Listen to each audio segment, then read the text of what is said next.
Hai. Jadi aku balik lagi ke channel YouTube aku, Oka.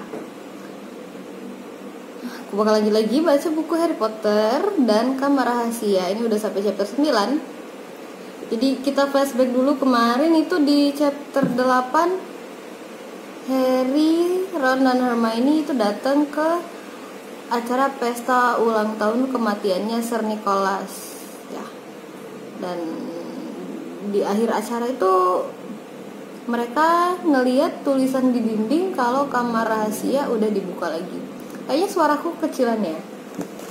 Lagi mohon maaf banget karena aku tuh abis ngehadapin frustrasi ya. Jadi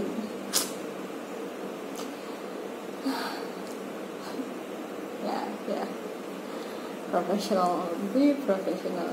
Oh iya, jadi selagi aku pasang headset buat kalian yang baru lihat video ini pertama kali, jadi aku itu udah bikin video baca buku Harry Potter itu dari Harry Potter yang pertama, dan semua serinya dari chapter 1 sampai tamat itu udah aku upload semua di channel YouTube ini. Jadi buat kalian yang mau denger itu boleh, dan linknya itu aku bakal kasih di deskripsi videonya aku. Oke, I think that's better. Ya, apalah ini ya. Oke, jadi aku mau mulai baca. Kita langsung aja. Chapter 9, tulisan di dinding. Ada apa di sini? Ada apa? Tertarik oleh tak diragukan lagi teriakan-teriakan Malfoy, Argus Filch datang menerobos kerumunan anak-anak. Kemudian dia melihat Mrs. Norris yang jatuh terjengkang, mencengkram wajahnya dengan ngeri. Kucingku, apa yang terjadi pada Mrs. Norris? Jeritnya. Dan matanya yang menonjol memandang Harry. Kau, jeritnya. Kau membunuh kucingku. Kau membunuhnya. Kubunuh kau, Argus. Dumbledore telah tiba di tempat kejadian diikuti oleh beberapa guru lainnya. Dalam sekejap dia telah melewati Harry, Ron, dan Hermione dan melepaskan Mrs. Norris dari siku-siku tacapan obor. Ikut aku, Argus, katanya kepada Filch. Kalian juga, Mr. Potter, Mr. Weasley, dan Miss Granger. Lockhart maju dengan tak sabar. Kantorku yang paling dekat, Sir. Persis di atas sini, silahkan saja. Terima kasih, Gilderoy, kata Dumbledore. Kerumunan yang diam menyisih memberi jalan pada mereka. Lockhart tampak bersemangat dan penting bergegas mengikuti Dumbledore. Begitu juga Profesor McGonagall dan Snape. Ketika mereka memasuki kantor Lockhart yang gelap, ada gerakan-gerakan sibuk di sepanjang dinding. Harry melihat beberapa Lockhart dalam foto menyingkir dari pandangan, masih memakai gulungan rambut.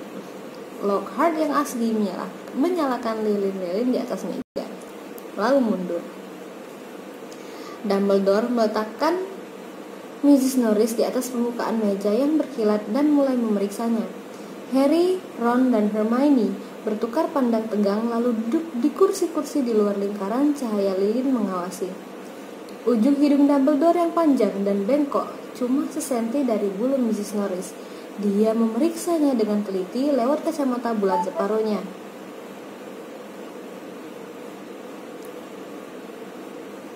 Jari-jarinya yang panjang dengan lembut menyentuh dan menekan. Profesor McGonagall membungkuk sama dekatnya, matanya menyipit. Snape di belakang mereka, separuh tubuhnya dalam bayang-bayang. Ekspresi wajahnya aneh sekali, seakan dia berusaha keras untuk tidak tersenyum. Dan Lockhart berkeliaran di sekeliling mereka, memberi saran-saran.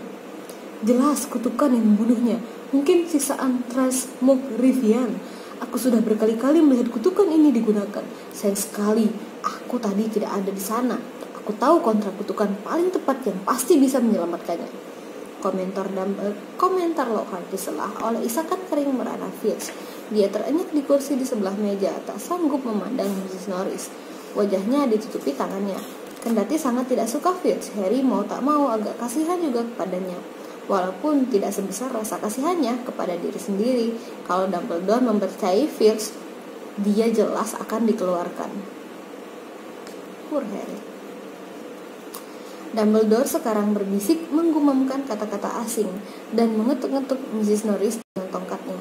Tetapi tak ada yang terjadi. Kucing itu tetap tampak seperti kucing mainan yang baru dijejali kapuk. Aku ingat peristiwa yang sangat mirip terjadi di Ogadago, kata Lockhart serangkaian serangan. Kisah selengkapnya ada dalam autobiografiku. Aku bisa memberi penduduk kota itu berbagai jimat yang langsung menyelesaikan masalah. Foto-foto Lockhart di dinding semua mengangguk-angguk menyetujui perkataannya. Salah satu dari foto itu lupa melepas hermitnya. Akhirnya, Dumbledore menegakkan diri. Dia tidak mati, Argus, katanya pelan. Lockhart yang sedang menghitung jumlah pembunuhan yang berhasil dicegahnya mendadak berhenti. Tidak mati? Kata Filch dengan suara tercekik, mengintip Mrs. Norris melalui sela-sela jarinya. Tapi kenapa dia kaku dan dingin? Dia dibuat membatu, kata Dumbledore. Kupikir juga begitu, kata Lockhart. Tetapi bagaimana? Aku tak bisa bilang. Tanya dia, jerit Filch memalingkan wajahnya yang berjerawat dan basah kena air mata kepada Harry. Tak ada anak kelas 2 yang bisa melakukan ini, kata Dumbledore tegas. Perlu sihir hitam tingkat paling tinggi. Dia yang melakukannya, kata Filch marah. Wajahnya yang bergelambir berubah ungu. Kalian melihat apa yang ditulisnya di dinding? Dia menemukan di kantorku. Dia tahu aku. Wajah Filch berkerut mengerikan. Dia tahu aku Squib. Dia mengakhiri kata-katanya. Saya tak pernah menyentuh Mrs. Norris, kata Harry keras, merasa tidak enak karena sadar betul semua orang mengawasinya, termasuk semua Lockhart di dinding. Dan saya bahkan tidak tahu Squib itu apa. Omong kosong, gertak Filch. Dia melihat surat mantra kilatku. Kalau aku boleh bicara, kepala sekolah, kata Snape. Dari naungan bayang-bayang, perasaan Harry semakin tak enak. Dia yakin apapun yang dikatakan Snape tak akan membantunya. Potter dan teman-temannya mungkin hanya berada di tempat yang salah pada waktu yang salah, katanya. Seringnya kecil menghiasi wajahnya, seakan dia meragukan ucapannya sendiri. Tetapi memang situasinya mencurigakan. Kenapa mereka tidak ikut pesta Halloween? Harry, Ron, dan Hermione bersamaan menjelaskan tentang pesta ulang tahun kematian. Ada ratusan hantu. Mereka akan memberi kesaksian bahwa kami di sana. Tapi kenapa sesudahnya tidak ikut pesta? Kata Snape, matanya yang hitam berkilauan dalam cahaya lilin. Kenapa naik ke lorong itu? Ron dan Hermione memandang Harry. Karena kata Harry, jantungnya berdegup kencang sekali. Dia sadar kedengarannya aneh sekali kalau dia memberitahu mereka bahwa dia ke sana oleh suara tanpa tubuh yang tak bisa didengar orang lain kecuali dia sendiri. Karena kami lelah dan ingin tidur, katanya. Tanpa makan malam, kata Snape, senyum menyenangkan menghiasi wajahnya yang pucat. Kurasa hantu tidak menyediakan makanan yang layak untuk orang hidup di pesta mereka. Kami tidak lapar, kata Ron lantang tepat ketika perutnya berkerut keras. Senyum menyebalkan Snape semakin lebar. Kurasa, kepala sekolah, Potter tidak sepenuhnya jujur, katanya. Mungkin ada baiknya dia mendapat larangan-larangan tertentu sampai dia bersedia menceritakan seluruhnya kepada kita. Aku pribadi berpendapat dia harus dicopot dari tim Quidditch Gryffindor sampai dia mau berkata jujur. Astaga, Severus, kata Profesor McGonagall tajam. Aku tidak melihat alasan untuk melarang anak ini main Quidditch. Kucing itu tidak dipukul kepalanya dengan sapu. Sama sekali tak ada bukti bahwa Potter telah melakukan sesuatu yang salah. Dumbledore memandang Harry dengan tajam. Mata biru pucatnya yang bercahaya membuat Harry merasa seakan dia di ronsen. Tidak bersalah sampai terbukti bersalah, Severus, katanya tegas. Snape kelihatan berang, begitu juga Filch.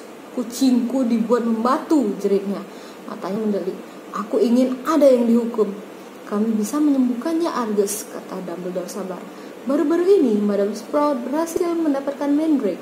Begitu Mandrake itu tumbuh sepenuhnya, aku akan menyuruhnya membuat ramuan yang bisa menghidupkan Mrs. Norris. Biar aku yang buat, Lockhart menyela. Aku sudah membuatnya 100 kali. Aku bisa mengocok cairan restoratif Mandrake dalam tidur. Maaf, kata Snape dingin, tapi akulah ahli ramuan di sekolah ini. Suasana menjadi canggung. Kalian boleh pergi, Dumbledore berkata kepada Harry, Ron, dan Hermione. Mereka pergi secepat mungkin, nyaris lari. Ketika tiba di lantai di atas kantor Lockhart, mereka masuk ke dalam kelas kosong, menutup pintunya. Harry menyipitkan mata, memandang wajah gelap kedua temannya. Apakah menurut kalian aku seharusnya memberitahu mereka tentang suara yang kudengar? Tidak, jawab Ron tanpa ragu. Mendengar suara-suara yang tidak bisa didengar orang lain bukanlah pertanda baik, bahkan di dunia sihir sekalipun. Sesuatu dalam suara Ron membuat Harry bertanya. Itu aneh. Aku tahu itu aneh, kata Harry. Seluruh kejadian ini aneh.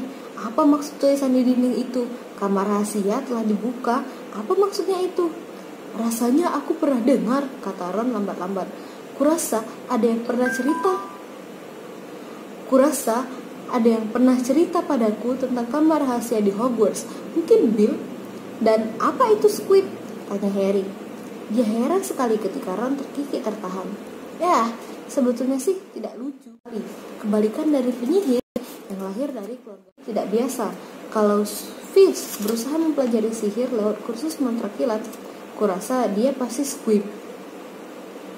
Ini menjelaskan banyak hal, seperti kenapa dia sangat membenci murid-murid. Ron tersenyum puas. Dia merasa getir. Jam berdentang di suatu tempat. Tengah malam, kata Harry. Lebih baik kita tidur sebelum Snape datang dan berusaha menyebab kita untuk sesuatu yang lain.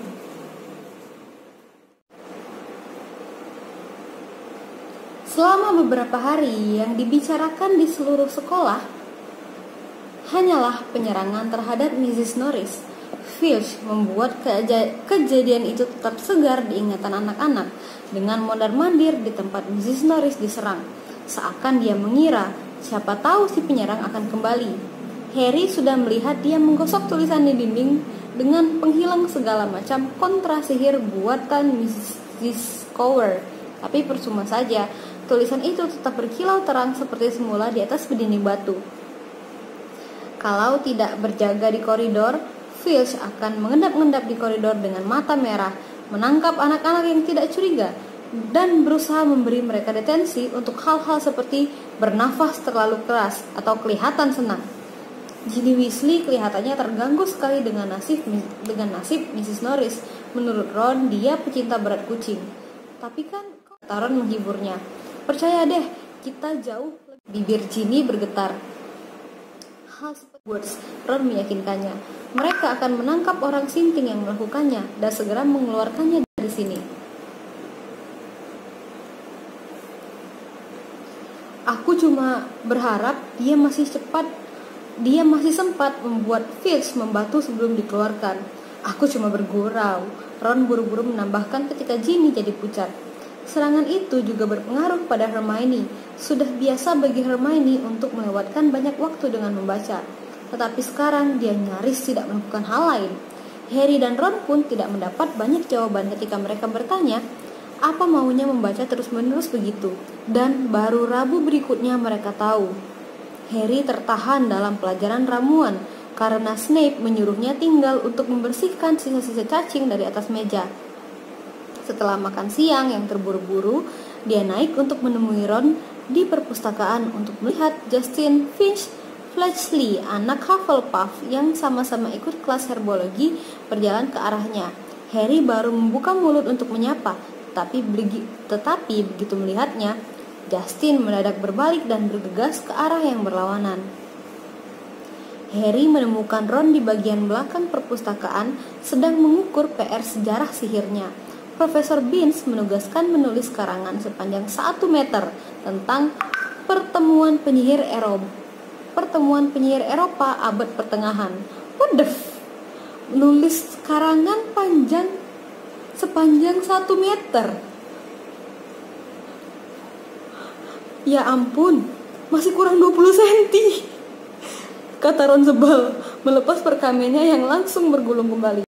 Sementara karangan Hermione panjangnya 137,5 cm, padahal tulisannya kecil-kecil. Di mana dia?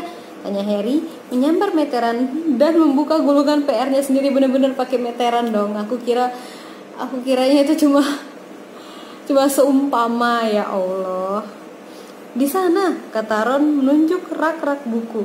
mencari buku lain lagi. Kurasa dia mencoba menyelesaikan membaca seluruh buku di perpustakaan ini sebelum Natal. Harry bercerita kepada Ron tentang Justin Finch Fletchley yang melarikan diri darinya. "Buat apa kau pikirkan? Menurutku dia agak idiot," kata Ron sambil menulis. Huruf-hurufnya dibuat sebesar mungkin. Segala omong kosong tentang Lockhart yang begitu hebat. Hermione muncul dari antara rak-rak buku. Dia kelihatan jengkel dan akhirnya siap untuk berbicara kepada mereka. "Semua buku sejarah Hogwarts dipinjam," katanya sambil duduk di sebelah Harry dan Ron. "Dan daftar tunggunya sampai 2 minggu. Tapi koperku sudah penuh sekali dengan semua buku Lockhart." "Kenapa kau mau membaca buku itu?" tanya Harry. "Sama seperti semua orang lain," kata Hermione, "untuk membaca legenda kamar rahasia." "Apa itu?" tanya Harry cepat-cepat. "Itulah, aku tak ingat," kata Hermione menggigit bibir. "Dan legenda itu tak bisa kutemukan di tempat lain."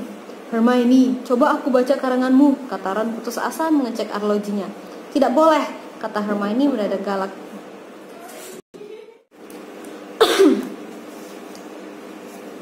"Tidak boleh," kata Hermione mendadak galak. "Kau punya waktu 10 hari untuk menyelesaikannya." "Aku cuma perlu 5 senti lagi. Ayo dong."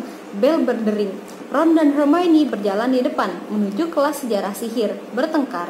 Sejarah sihir adalah pelajaran paling membosankan di daftar pelajaran mereka. Profesor Binns, gurunya, adalah satu-satunya guru yang hantu. Dan hal paling seru yang pernah terjadi di kelas adalah saat dia memasuki kelas menembus papan tulis. Profesor Binns sudah tua sekali dan berkeriput. Banyak orang bilang dia tak sadar dia sudah meninggal. Dia bangun begitu saja untuk mengajar pada suatu hari dan meninggalkan tubuhnya di kursi berlengan di depan perapian di ruang guru. Rutinitasnya tidak berubah sedikit pun sejak saat itu. Hari ini sama membosankannya seperti biasa. Profesor Binns membuka catatannya dan mulai membaca dengan nada datar membosankan, seperti dengung penyedot debu tua.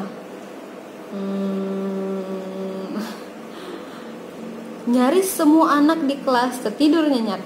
Kadang-kadang terbangun cukup lama untuk menulis nama atau tanggal, kemudian tidur lagi. Profesor Binns sudah bicara selama setengah jam ketika terjadi sesuatu yang tak pernah terjadi sebelumnya.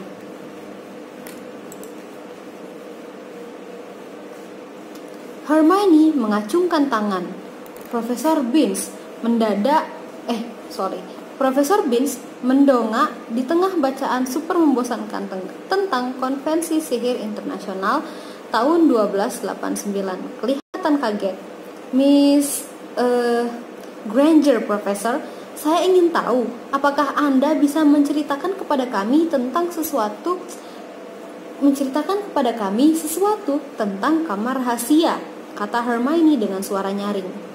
Dean Thomas yang duduk dengan mulut melongo sambil memandang kosong keluar jendela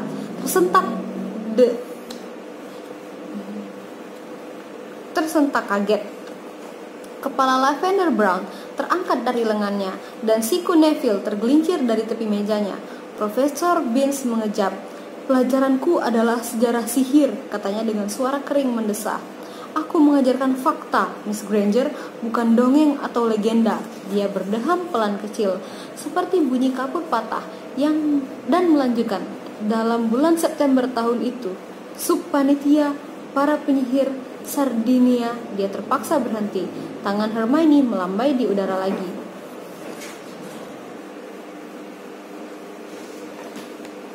"Miss Grant, maaf sir, bukankah legenda selalu punya dasar fakta?" Imagine punya murid kayak Hermione ya. Atau punya teman sekelas kayak Hermione.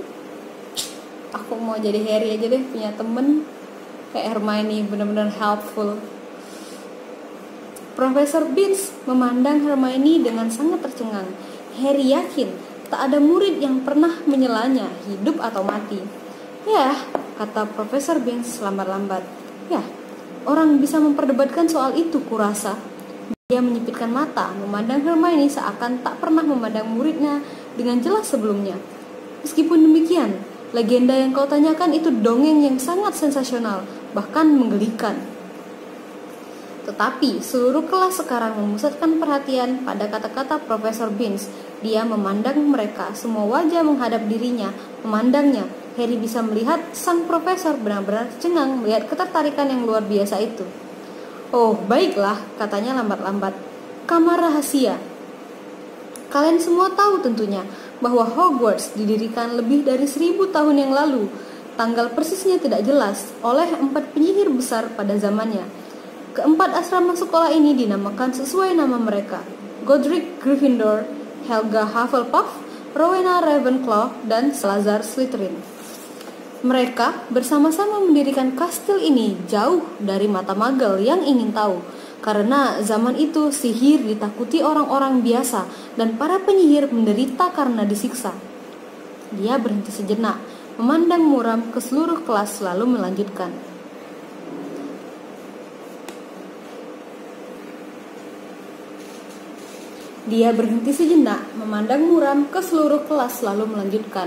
"Selama beberapa tahun, para pendiri bekerja bersama-sama dengan harmonis, mencari anak-anak yang menunjukkan bakat sihir dan membawa mereka ke kastil untuk dididik. Tetapi kemudian timbul pertentangan di antara mereka. Keretakan tumbuh di antara Slytherin dan yang lain. Slytherin menginginkan mereka lebih selektif dalam memilih murid-murid yang masuk Hogwarts. Menurut pendapatnya, pelajaran sihir seharusnya hanyalah diberikan kepada keluarga-keluarga penyihir. Dia tak suka mengambil murid yang dilahirkan oleh orang tua Muggle. Menurut anggapannya, mereka tak bisa dipercaya. Selang beberapa waktu terjadi perdebatan seru mengenai hal ini antara Slytherin dan Gryffindor, dan Slytherin meninggalkan sekolah." Profesor Binns berhenti lagi, mengerucutkan bibirnya, kelihatan seperti kura-kura tua berkeriput. "Berdasarkan sumber-sumber sejarah yang bisa dipercaya, cuma itulah yang kita tahu," katanya. "Tetapi fakta yang benar ini dikaburkan oleh legenda kamar rahasia yang seru. Menurut ceritanya, Slytherin sudah membuat kamar tersembunyi di dalam kastil yang sama sekali tidak diketahui para pendiri yang lain. Slytherin, menurut legenda, menyegel kamar rahasia sehingga tak ada yang bisa membukanya sampai pewarisnya yang sejati tiba di sekolah ini. Hanya si pewaris itulah yang bisa membuka segel kamar rahasia, melepas horor di dalamnya dan menggunakannya untuk memurnikan sekolah dari mereka yang tak layak mempelajari ilmu sihir." Kelas sunyi senyap ketika Profesor Binns mengakhiri ceritanya. Tetapi bukan kesunyian mengantuk yang biasa memenuhi kelas. Ada kegelisahan di dalamnya. Selagi semua anak masih memandangnya, mengharap lebih banyak cerita lagi, Profesor Binns kelihatan agak jengkel. "Semua itu omong kosong tentu saja," katanya. "Dengan sendirinya sekolah diselidiki untuk mencari bukti-bukti adanya kamar itu. Sudah banyak kali para penyihir yang terpelajar menyelidikinya. Tapi kamar itu tidak ada. Itu cuma cerita bohong yang disebarkan untuk menakut-nakuti mereka yang mudah ditipu." Tangan Hermione kembali diangkat. "Sir, apa tepatnya yang Anda maksud dengan horor di dalam kamar?" "Menurut cerita itu, semacam monster yang hanya bisa dikontrol oleh pewaris Slytherin," kata Profesor Binns dengan suara yang kering mendesah. Anak-anak bertukar pandang cemas. "Sudah kubilang, semua itu tidak ada," kata Profesor Binns membalik-balik catatannya. "Tidak ada kamar rahasia dan monster." "Tapi sir," kata Seamus Finnegan, "kalau kamar itu hanya bisa dibuka oleh pewaris Slytherin, orang lain takkan ada yang bisa menemukannya, kan?" "Omong kosong. Oh, Flattery," kata Profesor Binns jengkel. "Kalau sederet kepala sekolah Hogwarts tidak menemukannya." "Tapi Profesor," celetuk Parvati Patil dengan suara kecil, "Anda mungkin harus menggunakan ilmu hitam untuk membukanya." "Kalau penyihir terhormat tidak menggunakan ilmu hitam, bukan berarti dia tidak bisa, Miss Pennyfeather," sela Profesor Binns saja. "Kuulangi, kalau orang seperti Dumbledore, tapi mungkin orang itu harus keluarga Slytherin, makanya Dumbledore tidak bisa." Dean Thomas hendak menjelaskan, tetapi Profesor Binns sudah tidak mau melanjutkan. "Cukup," katanya tajam. "Itu cuma dongeng. Kamar itu tidak ada. Tak ada setitik pun bukti bahwa Slytherin pernah membuat, bahkan cuma lemari sapu rahasia. Aku menyesal sudah menceritakan kepada kalian cerita tak masuk akal begitu. Kalian kembali ke sejarah. ke fakta-fakta yang solid, bisa dipercaya dan bisa dibuktikan. Dan dalam waktu 5 menit, seluruh kelas sudah kembali tidur nyenyak seperti biasa. Mantap.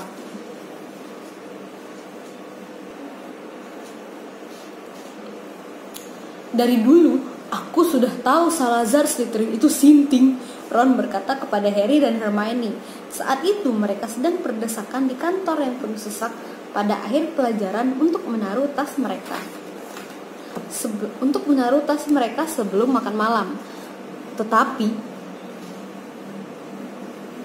aku tak pernah tahu, dialah yang punya ide soal darah murni ini.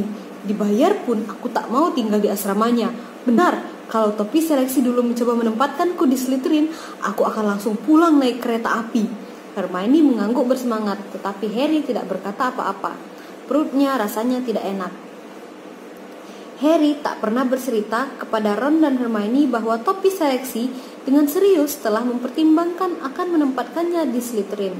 Dia masih ingat seakan kejadiannya baru kemarin, suara kecil yang berkata di dalam telinganya ketika dia menaruh topi itu di atas kepalanya setahun yang lalu. Kau bisa jadi penyihir hebat loh, semua ada di kepalamu, dan Slytherin bisa membuatmu mencapai kemasyhuran, tak diragukan lagi. Tetapi Harry yang sudah mendengar reputasi asrama Slytherin yang menghasilkan penyihir-penyihir hitam telah membatin putus asa, jangan Slytherin. Dan topi itu berkata, oh ya, kalau kau yakin, lebih baik Gryffindor. Ketika mereka tengah terdorong-dorong di tengah anak-anak yang berbondong-bondong, Colin Creevy melewati mereka. Hai Harry. Halo Colin, kata Harry otomatis. Harry, ada anak di kelasku yang bilang kau. Tetapi Colin kecil sekali, dia tak bisa menahan dorongan anak-anak yang mendesaknya ke aula besar. Mereka mendengarnya mencicit, sampai nanti Harry, dan dia pun lenyap. Apa kata anak di kelasnya tentang kau? Hermione ingin tahu. Bahwa aku pewaris Slytherin, kukira, kata Harry. Perutnya semakin tidak enak ketika dia teringat Justin Fitchley yang kabur darinya sebelum makan siang tadi. Orang-orang di sini mempercayai apa saja, kata Ron jijik. Kerumunan anak-anak menipis dan mereka bisa menaiki tangga berikutnya tanpa kesulitan. Apakah menurutmu kamar rahasia itu benar-benar ada? Ron bertanya kepada Hermione. Entahlah, katanya mengernyit. Dumbledore tidak bisa menyembuhkan Mrs. Norris, dan itu membuatku berpikir bahwa apapun yang menyerangnya mungkin bukan, manusia. Sementara Hermione berbicara, mereka membelok di sudut dan tiba-tiba saja sudah berada di koridor tempat terjadinya penyerangan. Mereka berhenti dan memandang berkeliling.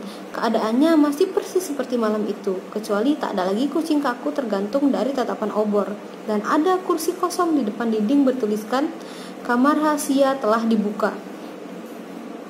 Disitulah Filch berjaga, gumam Ron. Mereka saling pandang. Koridor itu kosong, tak ada salahnya melihat-lihat, kata Harry menjatuhkan tasnya, berjongkok lalu merangkak untuk mencari petunjuk. Memang Harry ini ya. Bekas terbakar, katanya. Di sini dan di sini. Lihat ini, kata Hermione. Ini aneh. Harry bangun dan menyeberang ke jendela di sebelah tulisan di dinding. Hermione menunjuk ke ambang paling atas. Tampak kira-kira 20 laba-laba berjalan tergesa-gesa. Rupanya mereka berebut mau keluar lewat celah sempit di kaca. Benang panjang keperakan menggantung seperti tali, seakan mereka semua naik melewati tali itu dalam ketergesaan mau keluar. Pernahkah kau melihat laba-laba bersikap seperti itu? Tanya Hermione penasaran. Tidak, kata Harry. Pernahkah kau, Ron? Ron? Harry berpaling. Ron berdiri jauh-jauh dan kelihatannya berusaha untuk tidak lari. Kenapa? Tanya Harry. Aku tidak suka laba-laba, kata Ron tegang. Aku tak pernah tahu, kata Hermione menatap Ron keheranan. Kau kan sudah sering menggunakan laba-laba dalam ramuan. Aku tidak keberatan kalau mereka mati, kata Ron yang dengan hati-hati memandang berkeliling kecuali jendela. Aku tak suka melihat cara mereka bergerak. Hermione terkikik geli. Tidak lucu, kata Ron galak. Kalau kau mau tahu, waktu aku berumur 3 tahun, Fred mengubah boneka beruangku menjadi laba-laba. besar, mengerikan, karena aku mematahkan tokat sihir mainannya. Kau pasti tak akan suka jika kau sedang memeluk beruangmu dan mendadak saja dia punya begitu banyak kaki. Dan kata-katanya terputus. Ia bergidik. Hermione tampak jelas masih berusaha tidak tertawa. Merasa mereka lebih baik berganti topik, Harry berkata, "Ingat air yang ada di lantai?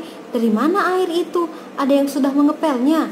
"Kira-kira di sini," kata Ron yang sudah cukup menguasai diri untuk berjalan beberapa langkah melewati kursi Filch dan menunjuk, "Sejajar dengan pintu ini." Tangannya menjangkau pegangan pintu, tetapi mendadak ditariknya kembali seakan terbakar. "Kenapa?" tanya Harry. "Tidak bisa masuk," kata Ron parau. "Ini toilet anak perempuan." "Oh, Ron, tak akan ada orang di dalam," kata Hermione berdiri dan mendekat. "Itu tempat si Myrtle merana. Ayo kita lihat." Tanpa mengacuhkan tulisan besar "rusak", Hermione membuka pintu. Itu toilet paling suram dan paling menyedihkan yang pernah dimasuki Harry. Di bawah cermin besar yang sudah retak dan bercak-bercak, ada sederet tempat cuci tangan dari batu yang sudah pecah-pecah. Lantainya lembab dan memantulkan cahaya suram dari beberapa lilin yang sudah pendek dan menyala kecil dalam tancapannya. Pintu-pintu kayu, bilik-biliknya mengelupas, berjamur, dan salah satu malah mau lepas, tergantung-gantung pada engselnya. Hermione meletakkan jari di bibirnya dan berjalan menuju bilik paling ujung. Setiba di sana dia berkata, "Hello Myrtle, bagaimana kabarmu?" Harry dan Ron melongo. Myrtle merana sedang melayang-layang di atas tangki air, memencet-mencet jerawat di dagunya. "Ini toilet perempuan," katanya mengawasi Ron dan Harry dengan curiga. "Mereka bukan perempuan." "Bukan," kata Hermione setuju. "Aku cuma mau menunjukkan kepada mereka bagaimana betapa menyenangkannya di sini." Hermione melambai asal-asalan ke arah cermin dan lantai yang lembab. "Tanya kalau dia lihat sesuatu," Harry mengucapkan tanpa suara kepada Hermione. "Kau bisik-bisik apa?" tanya Myrtle membelalak menatap Harry. "Tidak apa-apa," kata Harry cepat-cepat. "Kami ingin tanya." "Aku benci kalau orang-orang ngomong di belakang punggungku," kata Myrtle menahan tangis. "Aku punya perasaan, kau tahu, walaupun aku sudah mati." "Myrtle, tak ada yang ingin membuatmu sedih," kata Hermione. "Harry cuma tak ada yang ingin membuatku sedih." "Bagus amat, lolong Myrtle. Hidupku penuh penderitaan di tempat ini, dan sekarang orang-orang datang untuk menghancurkan kematianku. Kami ingin bertanya padamu, kalau kau melihat sesuatu yang aneh belakangan ini," kata Hermione cepat-cepat. "Karena ada kucing diserang di tempat depan pintu. Ada kucing diserang tepat di depan pintumu pada malam Halloween." "Apa kau melihat ada orang di sekitar sini malam itu?" tanya Harry. "Aku tidak memperhatikan," kata Myrtle dramatis. "Peeves membuatku sangat menderita, sehingga aku masuk ke sini dan mencoba bunuh diri. Kemudian tentu saja aku ingat bahwa aku sudah mati," kata Ron membantu. Myrtle terseduh memilukan, melayang ke atas, berbalik, dan menuki dengan kepala duluan ke dalam kloset, menciprati mereka semua dengan air dan menghilang dari pandangan. Dari isakannya yang berdegu, dia tentunya bersembunyi di leher angsa. Harry dan Ron ternganga, tetapi Hermione mengangkat bahu dan berkata, "Percaya deh, yang begini sudah bisa dibilang riang bagi Myrtle. Ayo kita pergi." Harry baru saja menutup pintu ketika terdengar suara keras yang membuat mereka bertiga terlonjak. "Ron!" Percy Weasley berdiri terpaku di puncak tangga, rencana prefeknya berkilauan, ekspresi wajahnya syok berat. "Itu toilet perempuan," katanya kaget. "Ngapain kau?" "Cuma lihat-lihat." Ron mengangkat bahu, "Cari petunjuk." Percy menggelembung marah sedemikian rupa sehingga mengingatkan Harry pada Mrs. Weasley. "Pergi dari situ," katanya melangkah, mendekat dan mengusir mereka dengan mengibas-ngibaskan lengan. "Apa kalian tidak peduli apa pendapat orang? Kembali ke sini sementara anak-anak lain sedang makan malam." "Kenapa kami tidak boleh ke sini?" tanya Ron panas, membelalak pada Percy. "Dengar, kami tidak pernah menyentuh kucing itu." "Itu yang kukatakan kepada Ginny," kata Percy garang. "Tapi dia kelihatannya masih mengira kau akan dikeluarkan. Belum pernah kulihat dia secemas itu, menangis terus-menerus. Paling tidak, pikirkanlah adikmu. Semua anak kelas 1 ketakutan dengan adanya kejadian ini. Kau tak peduli pada Ginny." kata Ron yang telinganya sudah mulai merah. Kau cuma gemas, aku akan menghilangkan kesempatanmu menjadi ketua murid. Potong 5 angka dari Gryffindor, kata Percy tegang. Jarinya mengelus lencana prefeknya. Dan kuharap ini akan jadi pelajaran bagimu. Tak boleh lagi main detektif-detektifan. Kalau tidak, aku akan menulis pada Mam. Ketika Percy pergi, tengkuknya sama merahnya dengan telinga Ron.